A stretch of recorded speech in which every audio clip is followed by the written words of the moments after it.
Participate చేసేది. మా కానిస్టేబుల్తో పాటుగా చాలా చురుకుగా రన్నింగ్ చేశారనమాట. మేము ఆగమన్నా ఆగకుండా మీరు మధ్యలో ఉంటే మీరు ఆల్రెడీ గోల్ రీచ్ అయ్యారనమాట. అంతే ఉత్సాహవంతంగా ప్రతి దాంట్లో పార్టిసిపేట్ చేయాలి.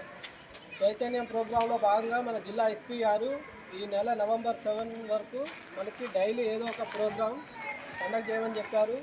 ముఖ్యంగా పిల్లలు డ్రగ్స్ గంజాయి బారిన పడి ఎక్కువగా తమ జీవితాలను కోల్పోతున్నారు కాబట్టి మీకు అవగాహన కల్పిస్తే మీరు కూడా మీ పేరెంట్స్కి, మీ బంధువులకి, మీ ఫ్రెండ్స్కి అందరికీ అవగాహన కల్పిస్తారని దీనిలో భాగంగా ఈరోజు ప్రిపేర్ అని చేయడం జరిగినది.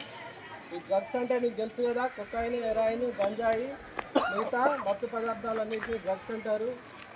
ఇది తీసుకోవడం వల్ల ఏమవుతుందంటే మన బాడీలో పార్ట్స్ అన్నీ ఇది అంతా మన నాడీ వ్యవస్థ మీద ప్రభావం చూపుతుంది. మన బాడీలో ఇన్నర్ పార్ట్స్ ఏవైతే ఉన్నాయో లివరు, హార్ట్ డిసీజెస్, కిడ్నీస్ ఖరాబ్ అవ్వడు, ఇవన్నీ ఈ డ్రగ్స్ తీసుకోవడం వల్ల మనకి ఇవన్నీ ప్రాబ్లమ్స్ వస్తాయి అన్నమాట.